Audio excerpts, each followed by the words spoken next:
FBI now says the man responsible for the Bourbon Street terror attack researched Mardi Gras, balconies on Bourbon, and shootings in the city. Good evening, I'm John Snell. And I'm Meg Gatto. Agents say Shamsuddin Jabbar researched the city until just hours before he drove into crowds on Bourbon Street. As Rob Masson reports, nearly 24 more people were injured than originally thought.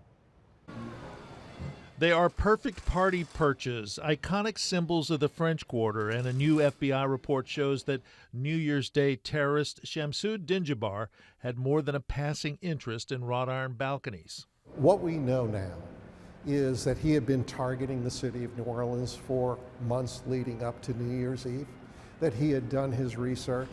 The FBI's initial review of Jabbar's electronics shows that he searched for information on a recent terror attack in Germany and on how to access Bourbon Street balconies, as well as Mardi Gras.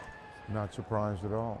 We've known forever that Mardi Gras is a soft target. The FBI report also includes a new image taken of Jabbar on a visit he made to Bourbon Street on November 10th after taking a train from Houston to Union Passenger Terminal and inquiring about an apartment on Orleans Street. He inquired about renting an apartment in the city of New Orleans. So what that told me is the FBI has in fact cracked open his phone. The report also says that Jabbar became a more devout Muslim in 2022 when he began isolating himself from society.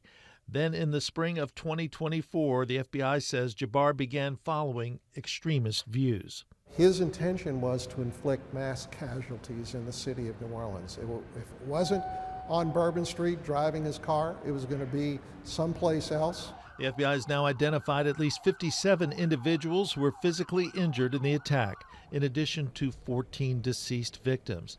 They also say a total of 136 victims have been identified, including 2 businesses that suffered damages.